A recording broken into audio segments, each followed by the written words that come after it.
एटा में युवक ने जब मजदूरी करने के बदले में रुपए मांगे तो 3 लोगों ने इस युवक की पीट कर हत्या कर दी और लाश को खेत में डालकर फरार हो गए। पुलिस ने इस मामले में मुकदमा दर्ज कर लिया है और अपनी तफ्तीश शुरू कर दी है। एटा के मित्रोल गांव का रहने वाला एक युवक शीलेंद्र ने अपने ही गांव के एक शख्स महिपाल के यहां पर कई दिन तक मजदूरी की। कई दिन मजदूरी करने के बाद शीलेंद्र ने महिपाल से मजदूरी करने के बदले में 500 रुपए मांगे तो महिपाल और उसके 2 साथियों ने शीलेंद्र को गाली गलौज करना शुरू कर दिया और इतना ही नहीं, शीलेंद्र के घर वालों को भी काफी गाली गलौज की। कल शाम को शीलेंद्र खेत पर घास लेने चला गया था, तभी महिपाल और उसके 2 साथी वहां पहुंच गए। उसके बाद इन तीनों लोगों ने शीलेंद्र की जमकर पिटाई की। तीनों लोगों ने शीलेंद्र की पिटाई तब तक की जब तक शीलेंद्र की मौत नहीं हुई। उसके बाद तीनों लोग शीलेंद्र की लाश को खेत में डालकर फरार हो गए। अरे क्या घटना हुई आपके भाई के साथ? पूरी हमारे भाई के साथ घटना हुई कि उसने मजदूरी की थी सर। उसके बाद में उसने पैसे मांगे, उसने पैसे नहीं दिए, गाली गप्पड़ किया सबको, मम्मी को भी, पापा को भी, सबको। उसके बाद ये चला गया घास लेने, इसको फिर वहीं मारा पीटा और इसको मार के लटका दिया। हम जब देखने गए हमारे घर के, तब तक ये हमें पड़ा मिला था डेड बिल्कुल। कितने लोगों ने हत्या की थी? इसके साथ 2 थे और एक ये महिपाल था और 2 थे और 3 लोग।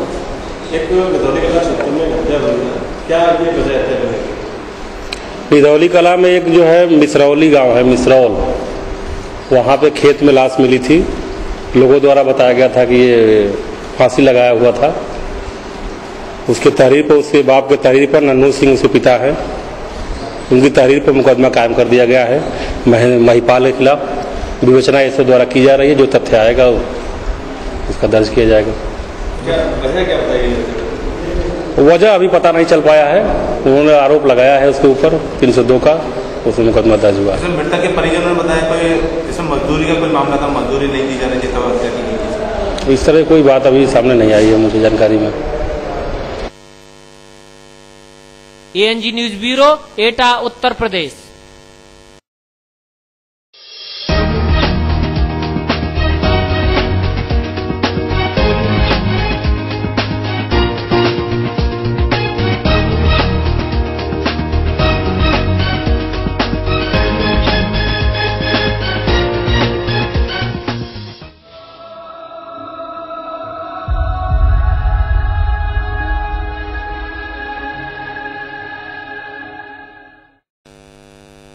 प्रदेश में न्याय इस तरह मिल रहा है कि पुलिस घसीट कर थाने ले जा रही है पीड़ितों को। जब पीड़ितों की कोई नहीं सुन रहा तो आज इटावा में पीड़ितों ने डीएम आवास का गेट खुलवाने के लिए गुहार लगाई, लेकिन लिहाजा न्याय दिलाने की बजाय पुलिस ने उन्हें घसीट कर थाने ले जाकर के बंद कर दिया। मामला इटावा थाना इकदिल क्षेत्र के इलाके के सिराजमयू के रहने वाले मनोज जाटव का है। नाम दर्ज दबंगों ने पीट कर उसे अधमरा कर दिया, जिसको लेकर ये लोग जिला अस्पताल पहुंचे, जहां पर उसकी मौत हो गई। पीड़ित परिजनों ने न्याय की मांग करते हुए और आरोपियों की गिरफ्तारी को लेकर डीएम आवास को घेर लिया। मौके पर पहुंची पुलिस के आला अधिकारियों ने इन पीड़ितों को डीएम से मिलने नहीं दिया, जिससे आक्रोशित होकर पीड़ित डीएम आवास का गेट जबरदस्ती खोलने की कोशिश करने लगे। उसी समय सिविल लाइन थाने की पुलिस उस पीड़ित को घसीटते हुए गाड़ी में जबरदस्ती खींचकर ले गई और गाड़ी के अंदर ही न्याय मांगने वाले पीड़ित को पीटते हुए थाने में ले जाकर बंद कर दिया। इस पीड़ित परिवार लड़ैते लाल जाटव का मुकदमा पहले से ही नामदर्ज दबंगों रविंद्र, रोहित, पप्पू, कमलेश, अशोक, संजय आदि के नाम धारा 307 हरिजन एक्ट में कायम हुआ था। उस समय लड़ैते को इन नामदर्ज आरोपियों ने जान से मारने की नीयत से हमला किया था। यह आरोपी लड़ैते लाल की जमीन पर कब्जा करना चाहते थे। उस समय लड़ैते लाल की जान बच गई। नामदर्ज आरोपियों में रोहित यादव को गिरफ्तार किया गया था, बाकी आरोपी खुलेआम घूम रहे थे। लड़ैते लाल के परिवार को धमकी दे रहे थे कि मुकदमा वापस ले लो, नहीं तो जान से मार दिया जाएगा। इसकी शिकायत पीड़ित परिवार ने लिखित शिकायत 15 मई 2013 को डीएम को प्रार्थना पत्र देकर की थी, लेकिन अधिकारियों ने इस पीड़ित की कोई सुनवाई नहीं की। उन दबंगों के हौसले इतने बुलंद थे कि राम लड़ते लाल के पुत्र मनोज जाटव को इतना पीटा कि उसकी अस्पताल ले जाते वक्त मौत हो गई। आपको बता दें कि 14 मई 2013 को इन दबंगों ने पीड़ित परिवार को भी मारा पीटा था।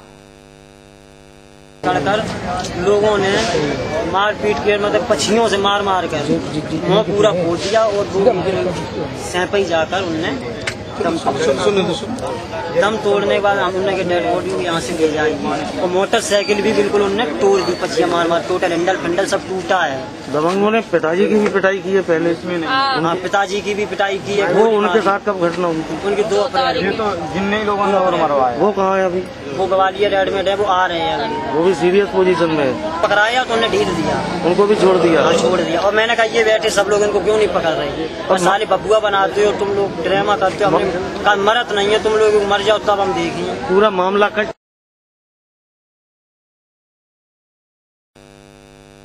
एएनजी न्यूज ब्यूरो, इटावा, उत्तर प्रदेश।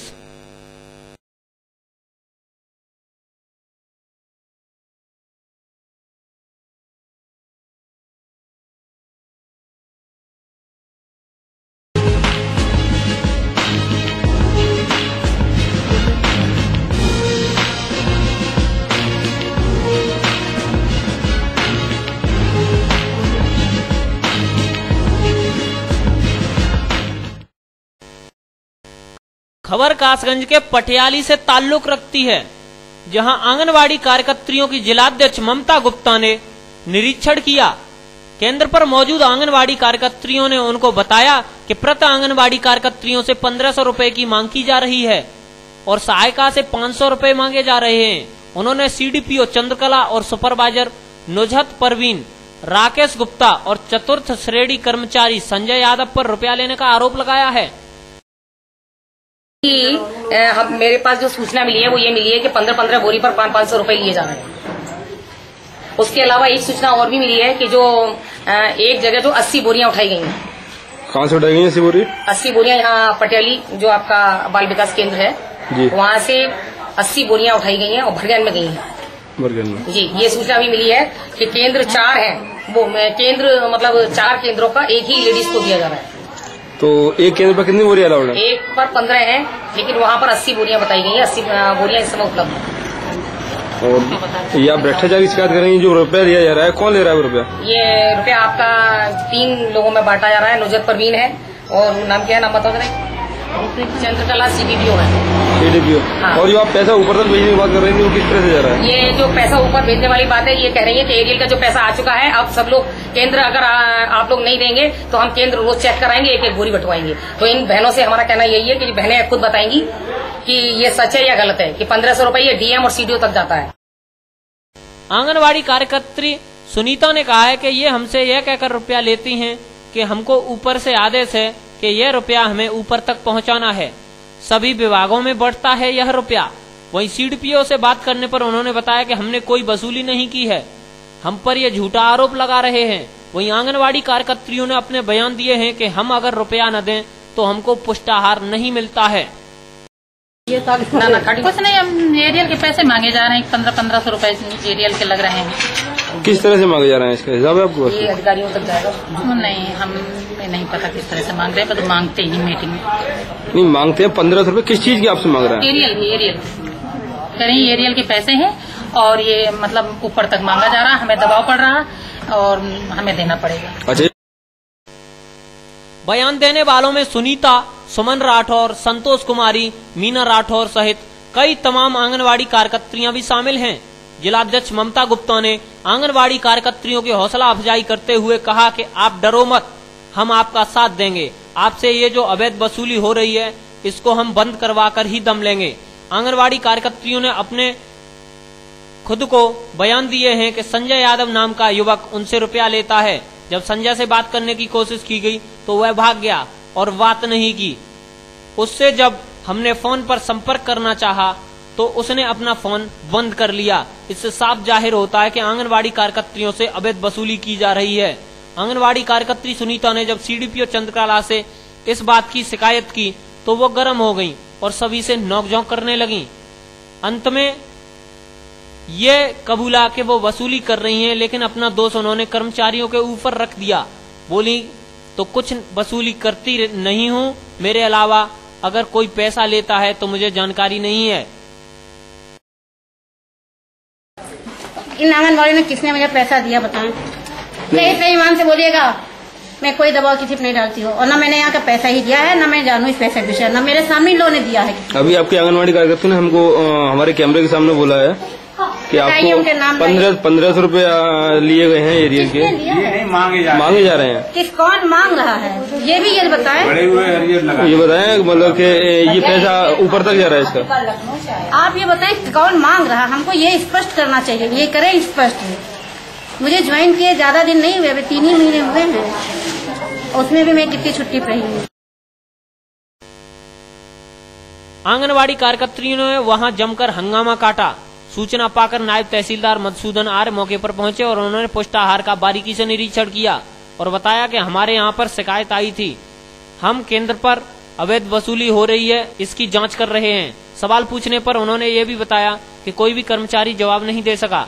अब सवाल ये उठता है कि कैसे हो शिशुओं का विकास और उनके भोजन में इतना भारी गड़बड़ झाला रहेगा तो कैसे होंगे हष्ट पुष्ट ये बच्चे।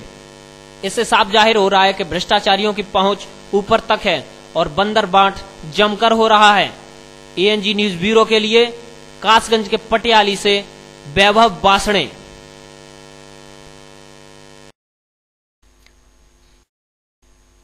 यदि आप चलाते हैं वाहन को तेज रफ्तार से तो संभल जाएं और आज से ही अपने वाहन की स्पीड कम कर दें, क्योंकि अगली खबर हम आपको दिखाने जा रहे हैं जिससे आप विचलित हो सकते हैं। मामला है कासगंज के सोरों का, जहां पर बस और बाइक हादसे में एक ही परिवार के 3 लोगों की मौत हो गई। कारण था ओवर स्पीड। आइए हम दिखाते हैं आपको पूरा मामला। मृतक कचला गंगा घाट से मुंडन कराकर वापस हो रहे थे। लड़का को मुंडन कराया है, कचला मुंडन कराए के वापस आ रहे। मोटरसाइकिल पे थे, जे हमारी माँ थी और पिताजी थे और हमारा चचेरा भाई था, प्रदीप चला रहा था और बच्चा गोद में था। ये टक्कर मारी। रोड वाले क्या हुआ? खड़ी हुई, 3 तो एक्सपायर हो चुके। 3 लोगों की मौत हो गई, हमारे पापा मम्मी की और भैया की, और बच्चा गंभीर है। जानकारी मुझे प्राप्त हुई है कि सोन रोड पर कहीं एक्सीडेंट हो गया था जिसमें 3 लोगों की मृत्यु हुई। 3 लोग हमारे अस्पताल में लाए गए थे। जिस समय वो हमारे अस्पताल में लाए गए थे वो मृत थे। उनको चिकित्सक द्वारा उनका परीक्षण किया गया और परीक्षण करने के उपरांत पाया गया कि वो मृत है। उन्हें मार्चरी में रखवा दिया गया है। पुलिस को सूचना भेज दी गई है, वो पंचनामा आदि कार्रवाई करेगी। और अन्य एक बच्चा भी? हाँ, उस एक्सीडेंट में एक बच्चे की भी काफी चोट लगी थी, वो जिला अस्पताल आ गया है। उसका इलाज सोरों से प्राथमिक उपचार सोरों में हो गया है। बच्चा का उपचार यहाँ किया जा रहा है। बताया जा रहा है कि उसकी हालत गंभीर है, तो उसको शायद रेफर करना होगा। एएनजी न्यूज अपने दर्शकों से एक आग्रह करता है, कृपया धीरे चलें, सुरक्षित चलें, जीवन अनमोल है। कासगंज से Sumit Kulshreshtha, ANG news bureau.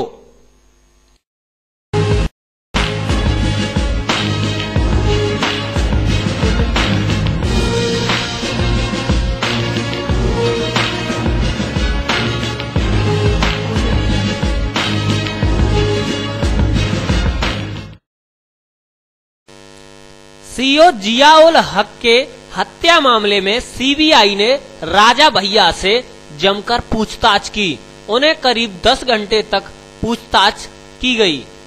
उन्होंने अपने ऊपर लगे हुए आरोपों को बिल्कुल निराधार बताया। मैं सिर्फ ये कहूंगा कि जो मेरा नाम सीओ जियाउल हक की हत्या में लाया गया वो पूरी तरह से निराधार है, पूरी तरह से फर्जी है और सच्चाई सामने आकर के रहेगी। और कहा कि समय आने पर दूध का दूध और पानी का पानी हो जाएगा। और खास तौर से उन्होंने मीडिया से यह भी कहा कि मीडिया हमारे ऊपर थोड़ा सा हाथ बनाए रखे। दूध का दूध, पानी का पानी प्रदेश सरकार की पुलिस करती तो भी होता, लेकिन उस पर यह आरोप लगता, जो कुंठाग्रस्त लोग हैं, जो विरोधी लोग हैं, कि साहब इनकी सरकार, ये सरकार में मंत्री रहे, तो एक ये आरोप लग सकता था। और मरहूम सीओ की पत्नी ने भी मांग करी सीबीआई जांच की। हमने माननीय मुख्यमंत्री जी को इस्तीफा देते समय, सदन में बोलते समय और आप लोगों से बात करते समय, तीनों समय ये मांग करी है कि जांच सीबीआई करे। उस मांग पे हम आज भी खुशी खुशी से कायम हैं। सीबीआई ने जो सवाल किए उसके हमने सही जवाब दिए। ये जो दूसरे अभियुक्त है केस के अंदर, उनके साथ आपको कंफ्रंट किया गया? नहीं, किसी से कोई कंफ्रंट मैं कल भी नहीं किया गया था, आज भी नहीं किया गया। अच्छा, कुछ लोगों से सामना कराया गया आपको? नहीं, कोई किसी से सामना नहीं कराया गया। तकरीबन कितने सवाल पूछे गए आपसे? कि आप लोग मेहरबानी करे रहिए हमारे ऊपर, सबसे बड़ी बात है।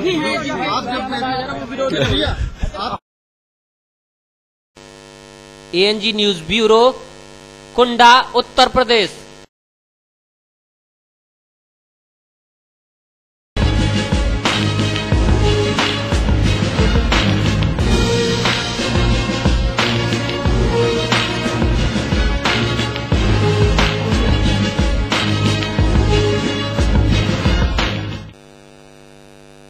खबर मैनपुरी जनपद से है, जहां शुक्रवार को सुबह ट्रक और ट्रैक्टर में भीषण भिड़ंत हो गई।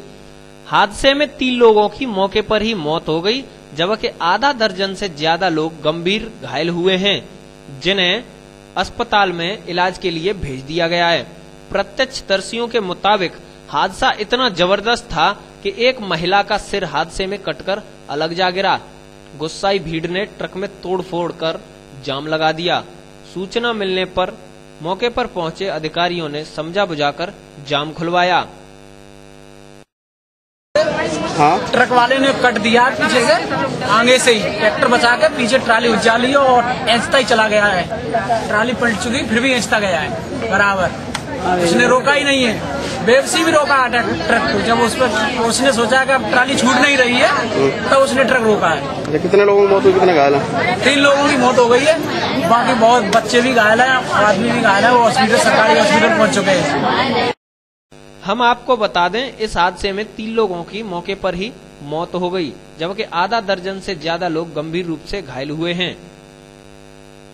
ANG news bureau, Mainpuri, Uttar Pradesh.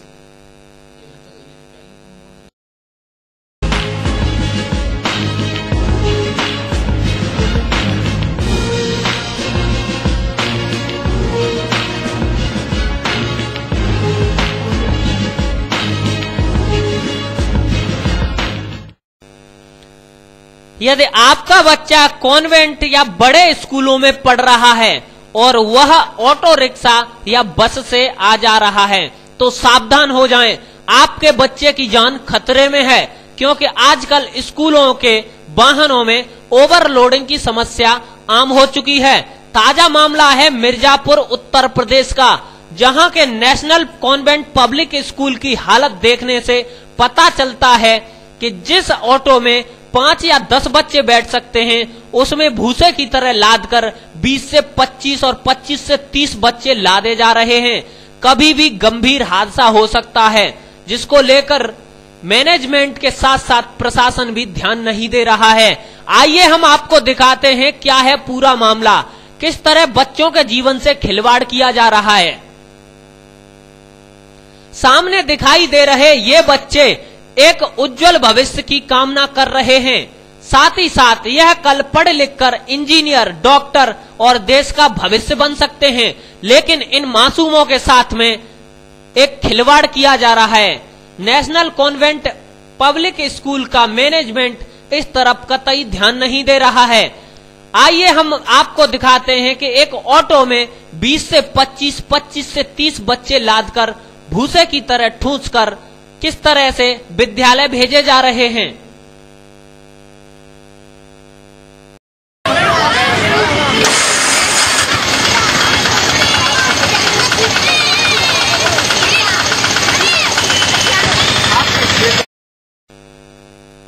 Overloading के साथ साथ यह प्राइवेट वाहन गैस से भी चलते हैं, जो कभी भी ज्वलंत रूप धारण कर सकते हैं। जब इस संबंध में मैनेजमेंट से बात की गई तो उसका ढिलमुल रवैया सामने देखने को मिला। आइए देखते हैं क्या कहता है मैनेजमेंट।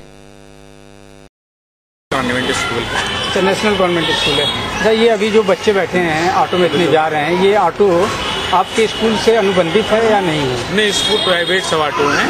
स्कूल की केवल 2 बसें हैं और रिक्शे। अच्छा, जो जैसे इतनी ओवरलोड ऑटो जाती है आपके स्कूल से जा रही है, आज अगर कोई बड़ा हादसा हो जा रहा है तो इसका जिम्मेदार कौन हो रहा है? ओवरलोडिंग के लिए बार बार गार्जियंस को भी आगाह किया गया है, ड्राइवर्स लोग को भी आगाह किया गया है, और हम लोग ऐसे अलाउ नहीं करते। फिर भी आपकी नज़र के सामने ऑटो वाले ऑटो में बैठा के ले जा रहे हैं, आपके स्कूल के बच्चे हैं। नहीं, हमारे नज़र से हमने ऐसा कहीं नहीं। अभी तो हमारे कैमरे में है, हमने देखा है।